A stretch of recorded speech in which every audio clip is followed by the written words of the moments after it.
very solid. And this book he wrote in 2013 in Greek, and then being translated in 2017 in English by a person called Jacob Moore and Professor Yanis himself. And when this book is written, his daughter is only 15 years old. And his daughter is not staying with him. His daughter stay in Australia, study in Australia, Sydney. And back when they met, the time that they seldom talk more about the Professor Yanis belief, how we want the world to be. They talk about other things, but before they want to share something more in depth, his daughter left him and went back to Australia to study. Therefore, this prompted that Professor Yanis want to write this book. I will come back to that on the personal part at the end of this book review. This is my personal thought. But on why Professor Yanis has written this book is because of his conviction, his belief that the economy is too important to leave to economists. As teacher of economics, Professor Vanis has always believed that if you are not able to explain the economy in a language young people can understand, then quite simply, you are clueless yourself.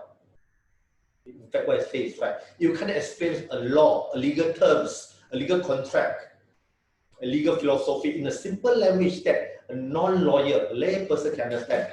Then you don't know about the law. I agree with him. He strives to ensure that everyone is allowed to talk authoritatively about the economy.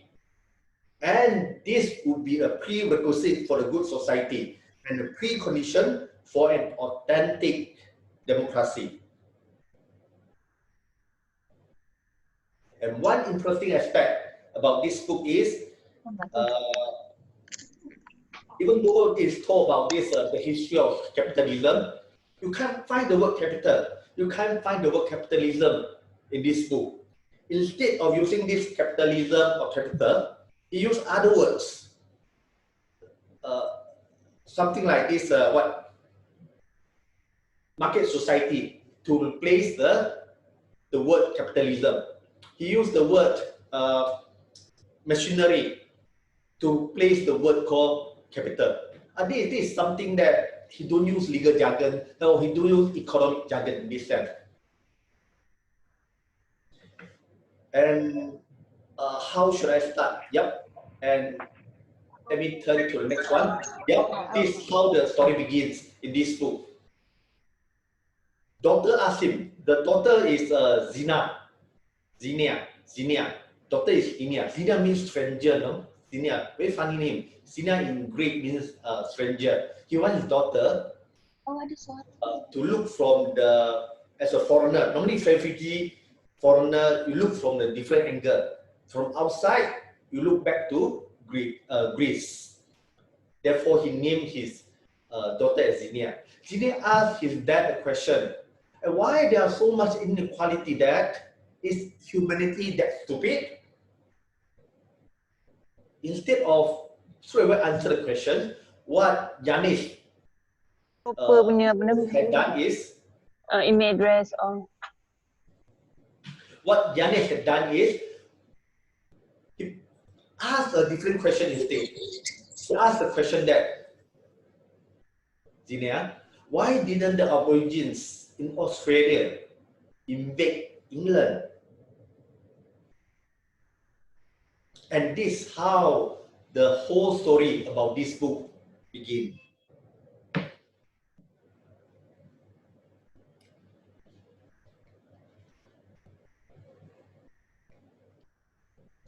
try to turn to the next page.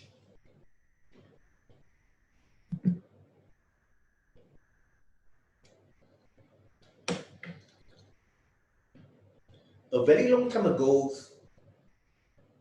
when human beings successfully cultivated the land, and then with many experiments and observations, and many success and failure as well, the usage or the invention of technology finally allow the farmers, allow our ancestors to farm more efficiently. And therefore, what it evolved is there was surplus. There was surplus from the agricultural production. And this surplus create a basic element of a true economy. And surplus is the extra bits that allow for accumulation for future use. And for example, wheat that's saved for raining day, or wheat that's saved for use as extra seed to be planted for next year, will increase production and also increase surplus in the years to come. And the production of agricultural surplus such as corn, rice, barley, which could be preserved well, give birth to the following marvels that change the humanity forever: writing, debt, money, bureaucracy, I think it should be on the next slide, armies, clergy, technology, and even the first form of biochemical war. I will come back to all this in details, but briefly about writing. Why there is surplus that you need writing? Of course, because you surplus, you need to find a place to store your surplus rice, where you want to store it. Therefore, they need some recording. This is where writing invented. Why there's that? When you have more rice, more corn, then you can add it to those who need, those who are those who lack of the rice or corn.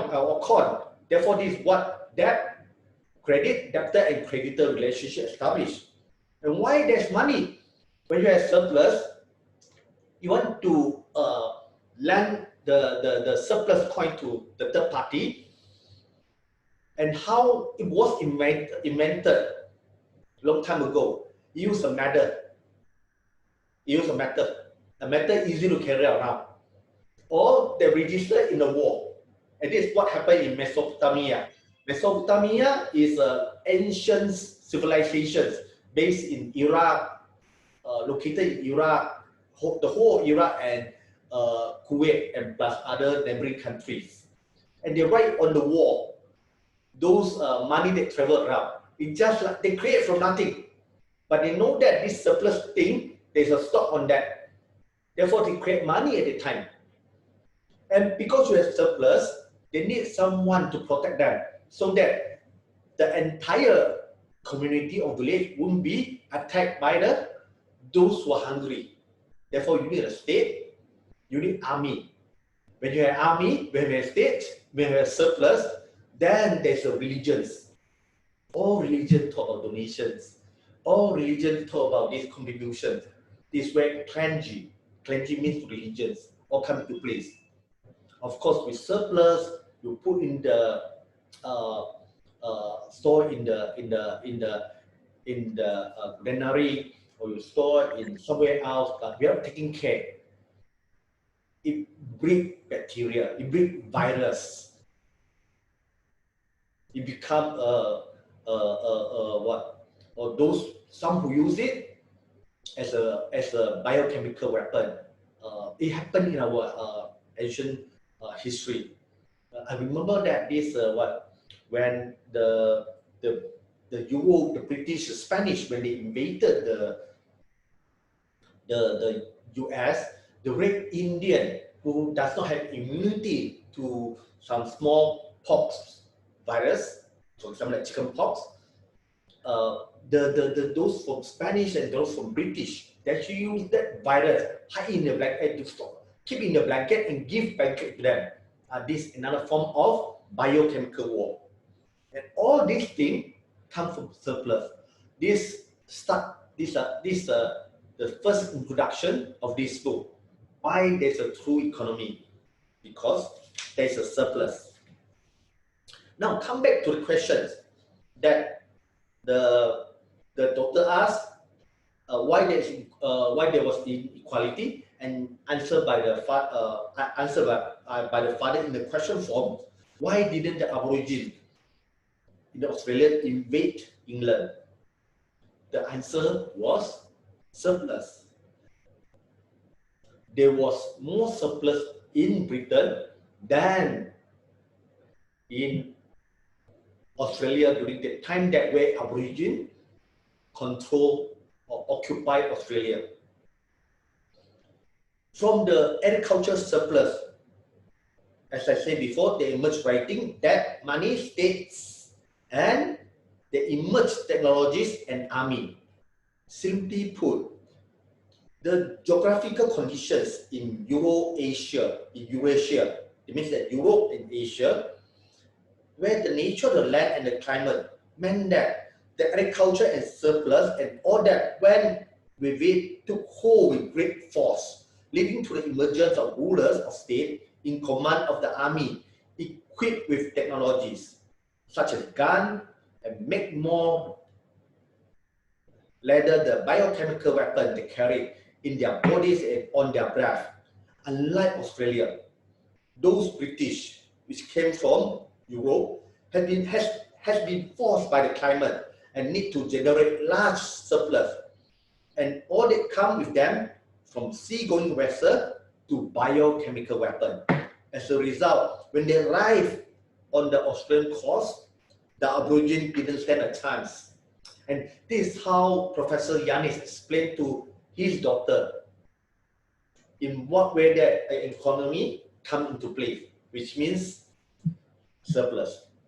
And surplus met that community from very backward to a very modern places where they have this written material, their money, their states, their religious institutions, there is technology, and there also army. Next one. And which come to place the birth of the marketplace. We call it market society. And from here, the author introduced the two different kind of value. One is called experiential value, and the other one called exchange value. The difference between experiential value and exchange value is, for experiential value, we do something, I tell you a joke, and you laugh happily. Are they experiential? If on the other hand, if you as a listener, you say, Quek, tell me a joke, and I will pay you 10 ringgit, then I feel that, it somehow is doing for purpose. I may lose the kind of this humor. I won't tell you a joke so spontaneous. And then the way that I see you laugh, it may be a fake laugh. Therefore, you won't feel the kind of this pleasure. Pleasure is keyword to differentiate between experiential value and exchange value. On the other hand, exchange value is when something becomes a commodity. From a picture, there is a book, there is a banana. At the time, of course, this one seems to be joyful. The image saying that they are exchanged for pleasure. But you can turn it to the other hand, where the woman in red shirts wants some book, no money to buy book, only he left his banana. At the time, there's no currency, no media of exchange. Therefore, say, hi guy, I want this book of yours, I give you banana. This banana worth about, say, in your country, about 100 ringgit. Give me those books. And the guy who in striped color agree with that. Therefore, they exchange. This is what exchange value. The picture down there on the left side is a corn exchange with bread. And later, actually, long time ago, we already had currency. We watch a lot of movies that currency. Yeah, but it's just that last time the currency is not so small. May not be a paper or plastic. This way currency is exchange value. Exchange value coming is where there's all things become commodity. You can commodifications. And now give you a clear that no. The author also asked this question. Say for example, when it comes to this blood donations, in many countries, donor voluntarily give blood free of charge because they felt compelled to help fellow citizens whose lives are at risk.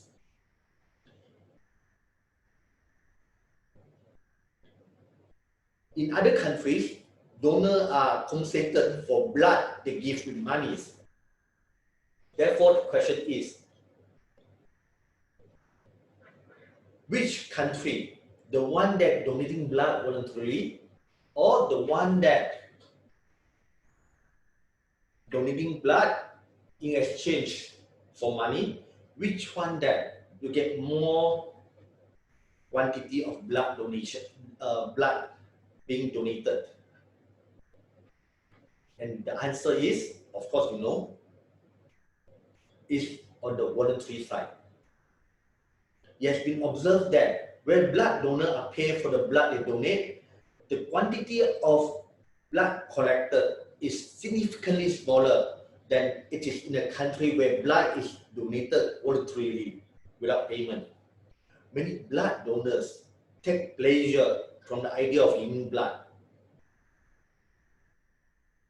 Just like when Wisma UOA, they organized the blood donation campaign together with this general hospital. I saw a number of colleagues. I saw Justin went down before. I saw Bolife went down before. They took pleasure to donate blood. But when they are offered monetary sums, then somehow I'm sure that this Life and Justin will feel the same way. The shift from contribution to a transaction, because being exchanged for value, it will destroy the pleasure and the honor of donating blood. Yeah, and this difference, something shifts from experiential value to the exchange value, and where exchange value have dominated the whole market societies, dominate the world, and this way the history of capitalism slowly evolved.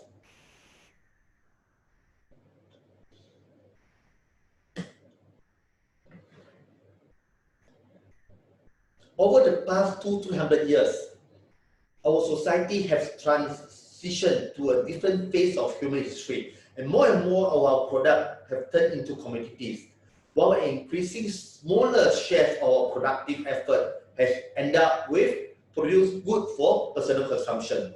And these commodifications of everything and the unstoppable victory of exchange value over experiential value has become the marketplace of our economy nowadays. And let me next show you what the author has said about what is the formation or genesis of marketplace, of a market society. There are three basic elements. The first one is the raw materials, the tool and machinery, the fences and building, and the infrastructure. The entire thing which is known as the produced means for production. We need all this as a basic material, some tools, some raw material to produce a product. And this normally we call it capital. Yeah, even though the whole book they use this word capital, but this is what it means. It can be money at the end of the day. Your money can buy all these things. Then second part, you need land. Second part, you need space. This the so-called this where all the production take place. And third element for a market society to have is labor. Yep, it's labor. Labor to breathe life into the products. A market society came when most of the productive activity began to channel through market, and these three factors of production were transformed into commodities, acquiring exchange value in the process. Workers are set free to offer their labor in a newly formed labor market. Tools began predominantly to be made and sold by specialist craftsmen, and of course, land finally took on exchange value as a result of being bought, sold, and rented in a real estate market. And how this transformation take place? Remember, we start with this surplus. Then we move to this market societies, and how we move further from there. We start with the global trade. Global trade starts with this development of shipbuilding in Europe, and with the use of compass discovered by the Chinese. And then with great improvement in methods of navigating the seas. All this happened, and all this helped the European seafarers to discover new sea routes, which in turn trigger global trade. And from this global trade, there are more transportation of raw material from the west to the east, from the east to the west. And further, there's these factories. They come about, a lot of factories become giant size factory. A lot of automation, they come into place. A lot of mass production. This factory brought together all the ingredients necessaries for the souffle known as industrial society to raise. Therefore, from marketplace, underneath market society, there is this industrial society. And before I move to the next chapter, at this time, as society evolved into this market society, something else happened. This way, money comes into picture. Money always comes into picture, but money is a mean of exchange. It never becomes an end. Or I put it in a different format. Profit. Last time, we wanted to have some surplus. A surplus doesn't mean that profit at the end of the day. It's a profit, that a surplus doesn't mean that a goal. Therefore, a profit, a surplus, you can be equivalent to profit. A profit was not an important driver of our history until fairly recently. After we have these market societies, we see the next slide there. There's a marriage of debt and profit. And this is the beauty about this book, that it talks about this story. Even though I haven't read this story, I'm sure that some of you have read the story about this, the demon Mephistopheles. Mephistopheles, he suddenly appeared before this Dr. Faustus. Both this demon and doctor, they are the protagonists of Christopher Marlowe famous play.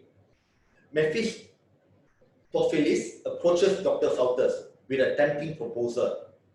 Hi, doctor. I offer you 24 years of absolute power and limitless pleasure on the condition that you promise me to surrender your soul to me afterwards. Faustus thought about it and decided that 24 years of omnipotence and bliss are enough. You have all the happy hour within these 24 years. And that Mephistopheles could do whatever you want to do with my soul when the time is up. So, Dr. Faustus agreed. And a debt is created. Hutang. Dr. Faustus is indebted to Mephistopheles. In a legal term, a loan agreement has been made with interest to be paid in 24 years later. In this loan agreement, or in a normal loan agreement, it's not always, but more often than not, that whoever receives the loan, i.e. the debtor, you eventually pay the person giving the loan, i.e. the creditor, something extra in addition to the repayment of the loan itself, usually more money, which is interest. And this is where the creditor is profit from the payment of interest. And this play about this Dr. Faustus and Mephistopheles happened at the time in the 16th century, where the marketplace, market society, industrial revolution, where a lot of factories come to play, happened in England, and people become worried. People talk about this, charging interest. Therefore, actually, you give me that, let me enjoy, and I will return to you. They are worried about this. But this is what happened. For capitalism to develop, it need these two process of debt and profit. Next slide, please. In the age of this feudalism, long time ago, but we talk about surplus. But surplus actually went for this process. You need to plant food, harvest it, work hard, look at the weather, nourish the soil. Then from spring, you lay down your seed, and then by the time in this autumn, then you harvest your food. You harvest food, there's surplus. Of course, the land belongs to the landlord, feudal. They are rich. They come in either with their army or whoever, and then they grab all major shares of all the grain, all the rice, all the harvested product, and then leaving small shares for the farmer. And then the feudals, the landlord got the big shares, there's surplus for them, and then there's where they lend it to those poor farmer or whoever, that in need of the grain, etc. And this is where debt and credit created. This is how the long time ago it worked. You have to produce first, we harvesting product, then you distribute. And then from there, because you have surplus, you can lend and borrow. But now things are different.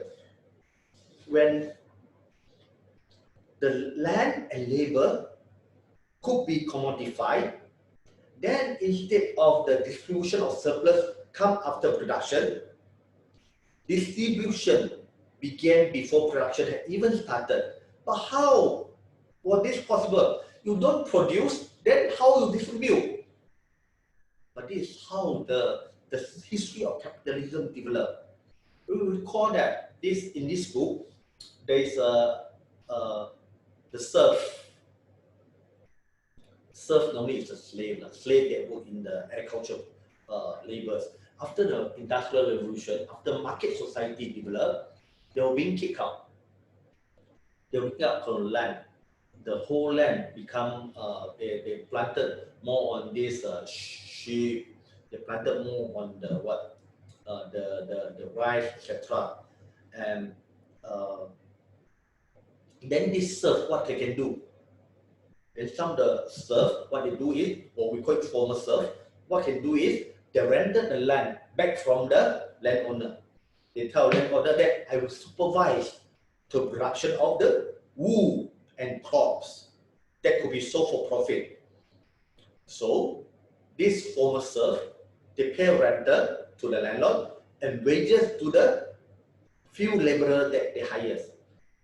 In other words, those former serfs organize the production process at a small scale entrepreneurs, renting plot of land from the landowners, hiring the laborers from other landless serfs. And this process went to this motion. The small scale entrepreneurs needed some money to begin with to pay wages and to buy seed and pay rent to a landlord before they produce any goods. So what they do is, you can see from here, first they will talk about distribution even before production. They promise to the laborer how much wages you are going to get. They will buy the seed on credit. I will pay you what in credit terms. And they'll tell the landlord, after 30 days or after how many days, I'll pay you rental. You talk about distribution even before this former serf, the laborer for agricultural land, which now we know as the entrepreneur, small scale entrepreneur, started to farm, cultivate the land, or this breed the sheep. And very often as well, the entrepreneurs whom did not have enough money to pay for these expenses before Wu and Co was sold had to borrow from bank or sometimes from the loan shark, who then charged the entrepreneur interest. And this made the debt of credit come first, even before any distribution and production. And all expenses to be paid to labor, landlord, or tool, or plant, etc., any other things could be decided in advance before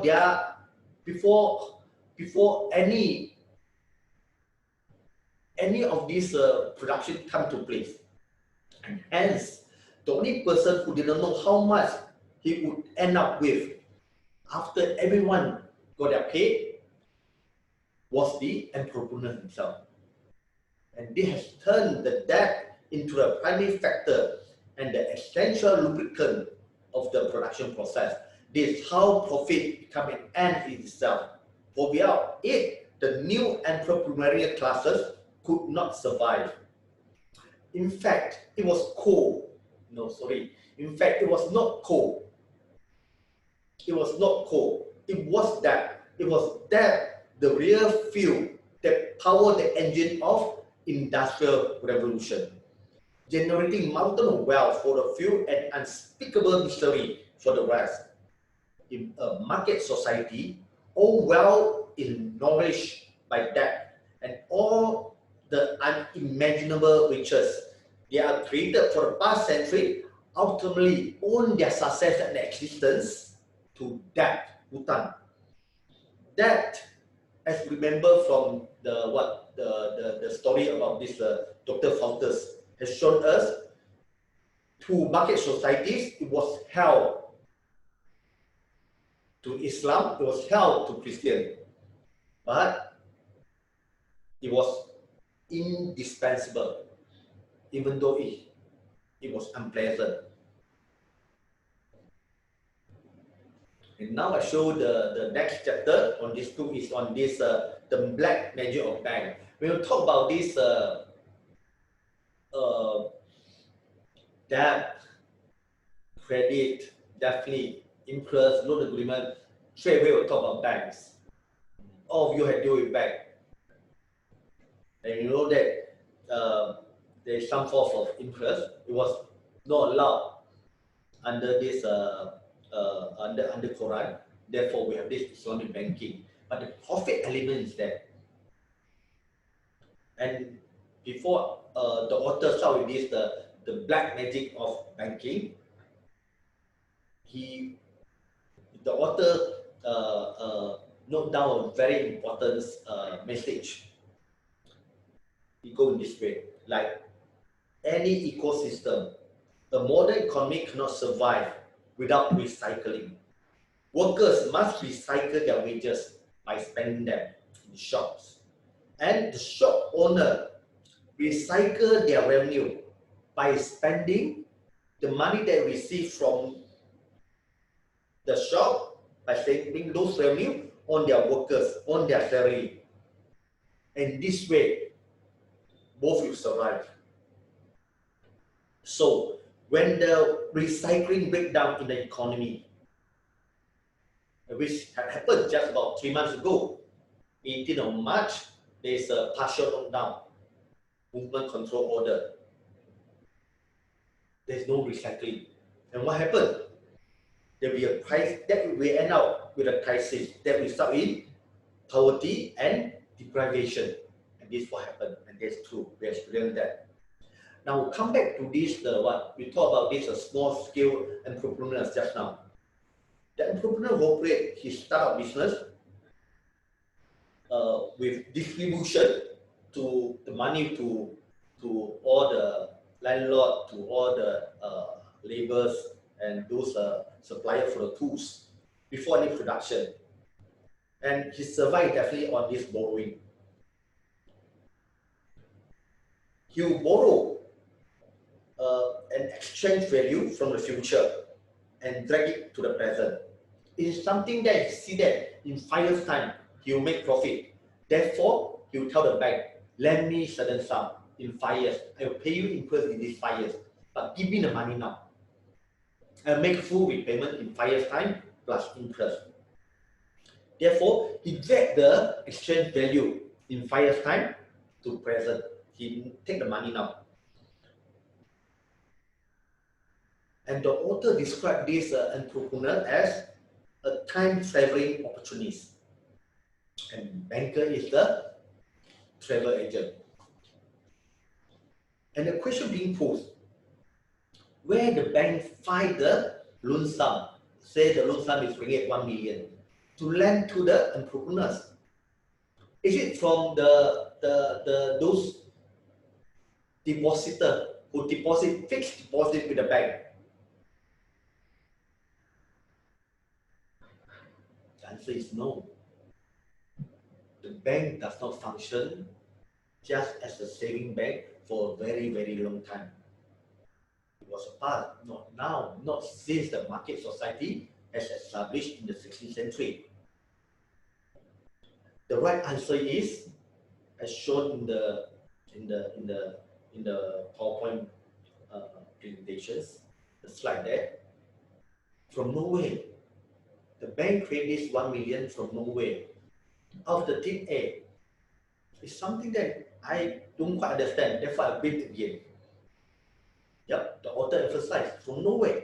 The way that he created, it just typed the loan sum of 1 followed by 60, which make it 1 million. Next to the entrepreneur names and the account number in the electronic database, or ledger that lists customer balance. Just like that, a sum of 1 million has been created out of thin air. In a sense, what the author trying to say is the banker arranged for the present entrepreneur who has a plan to do, say, legal business, a law firm, to sit inside or in front of the time membranes and reach through it to where the entrepreneurs, the lawyer, will exist for the tenure of the loan period, for example, 5 years. Which the present lawyer or legal entrepreneur who imagine that after 5 years, he will be a wealthy, successful lawyer. He snatched that 1 million from the future and bring it to the present. And he invests in the legal business now. Then in exchange for becoming liable for this 1 million ringgit during the 5 year period, the banker charged the lawyer entrepreneurs for interest and other bank fees. And if everything go well, after 5 years, the lawyer entrepreneurs, just like the picture show, get money from bank and then get the money after 5 years, can go to beach, happy, become very wealthy, very successful. Then what do you think the bank will do? The bank will lend more because it's created out of nowhere, out of the thin air. You lend to the lawyer, he lend to the accountant, he lend to the bicycle shop owner, he lend to hawkers, he lend to etc. etc. As profit is their aim, or sometimes it's not profit. Sometimes because it's too successful, a lot of this exuberant, a lot of this over-ambitious banker, they will carry away, they'll lend even more. Or this is what we call greed, tamak. And we know that we will clash. Yeah, that's a catch. This is where the catch is. They will clash. The more money the banker transfers to the entrepreneur from the future to the present, the more likely is that the banker will disturb the timeline. Eventually, the banker's spell cross into a realm of black magic. The point comes when the loans they have made are so vast that the economy cannot keep pace and the profit being made are no longer enough to repay them. Suppose that owing to the banker enthusiastic lending, the lawyer entrepreneur, for example, has on a debt too large for his legal business to repay. Then what happened? He was forced to close down the legal business. He have no choice. And suppose that the lawyer is not alone. The whole round of business is closed down. And the whole host of workers now find themselves unemployed. As a result, the shop from which those workers used to buy goods suffer too. As more shops and businesses close, the bank find themselves with more and more loans that the borrower, or used to be entrepreneurs, can't pay. There will be more and more non-performing loans. This was what happened in the financial crisis 1937. It was what happened in the subprime crisis in 2008 and 9. And this is what happening now in this great lockdown as a result of COVID-19. And we are still experiencing it. And therefore, this turns out that the very process that generates profit and wealth to that and profit and to that generate financial crisis and crashes. And this is where the bank, what to do? They have no money pay. And this is where the state, the government, the state, under pressure from its more powerful citizen, has been forced to intervene through central bank. Every country, or to be more exact, each currency has one central bank. For example, like this, why every country like this, in US it's called Federal Reserve. In Britain it's called Bank of England. In China it's called People Banks of China. In Malaysia we call it Bank Negara. In Singapore it's a Money Authority of Singapore. In Europe, because now we have the European Union, you can't find central bank in Germany, central bank in Italy or France. They call it this central bank of Europe. This central bank, they will come in and they will come in and save all the bank. But the same question you can pose again. Where do the central bank get their money from? And the same answer is from nowhere, actually, out of the thin air. This is the same process as just now I give you the example that the lawyer's banker did before. But this time the central bank will do. Just put the money in the account where the bank holds with the central bank. Because the state, the government, is come with this greater command, and the trust element is there. The citizens trust them. People trust the government. Therefore, they won't go and rush at the same time to ask for all the money, all the deposited money to be withdrawn at the same time. They won't create any nervous or anxiety. And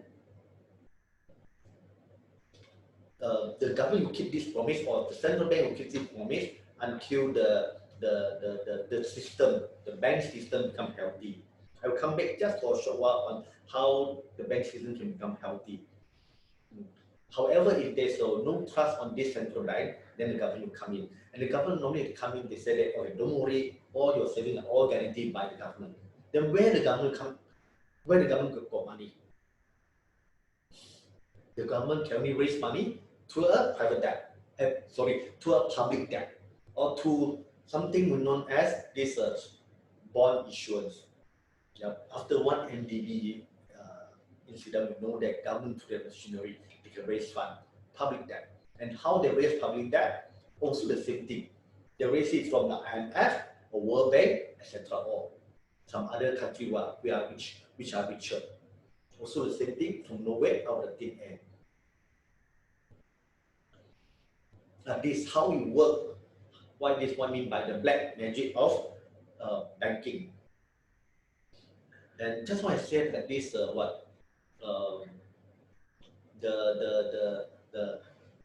the central bank guarantee or make this bank will tell the public that they will be liable for all the money they deposited with the bank. They will keep doing so until the bank account system is healthy. How they healthy is those non-performing loans being taken out, then the bank financial statement will be healthy.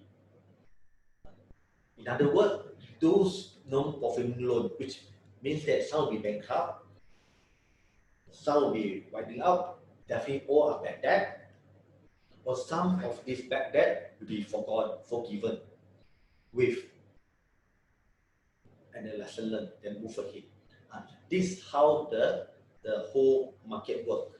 Of course, I haven't finished the whole chapter because the time frame is 1 hour. There are more to it.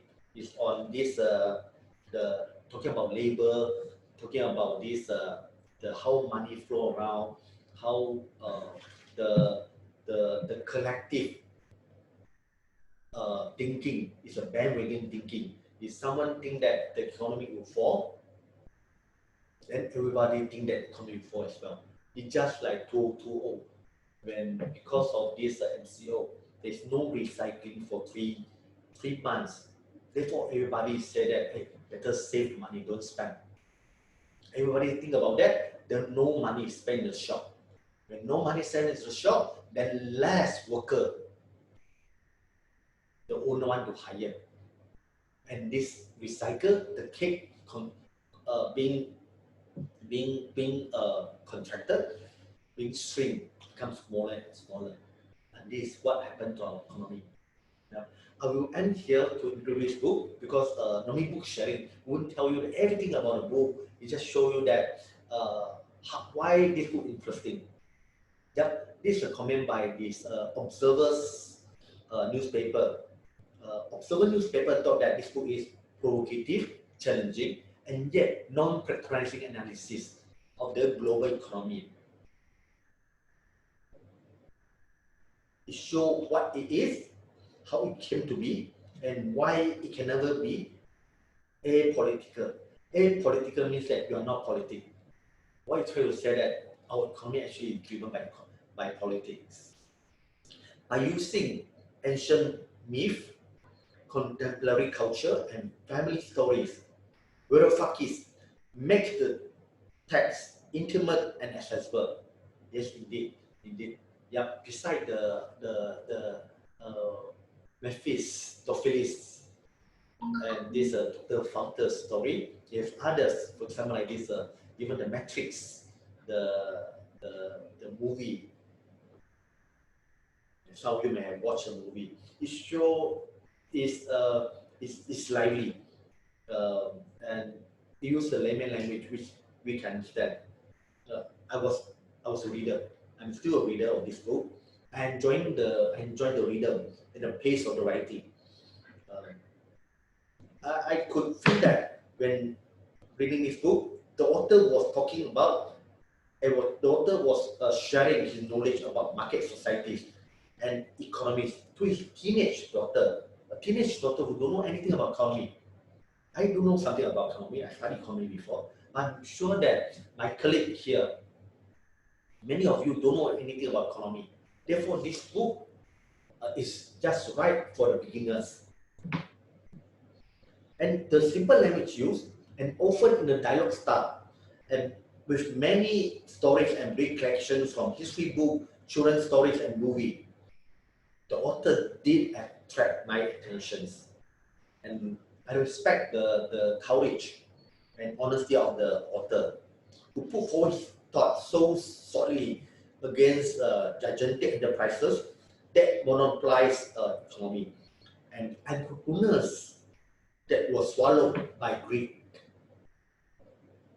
In fact, if you go to YouTube, you type the word Yanis Varoufakis, you can see his stand against this big corporation, Google, Facebook, all this. He said that this is super rich, and they are the parasite. And what they should do is 10% of their revenue should be taxed away, not from profit. 10% of their revenue straight away, and then help the poor in Africa, in all the absolute poverty, or to our country is called B40. Yeah, he's person to advocate for that, and he stand so firm, so with courage and with honesty. until now. He invited a lot of debate and then defend his stand until now. Therefore, deep from my heart, as a father, I was touched by Professor Yanni's effort in engaging with his daughter. He stayed far apart from him.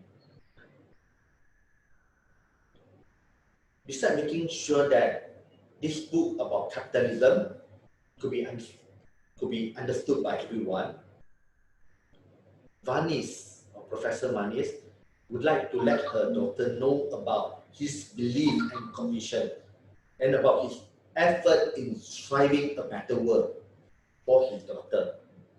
I truly enjoy Professor Yanni's work, and hopefully one day I can write a book and tell my son or my daughter about my conviction, my belief for a better world. Thank you for listening. Yep. Here come to the end of book club. I'm sure that there's no FAQ. Am I right? Mine is here. Yep. It's about 4 o'clock. Yep. Well, if you want to buy this book, I think you can buy easily from Amazon or somewhere. Here come to the end of this book club. Thank you, LND, for organizing this.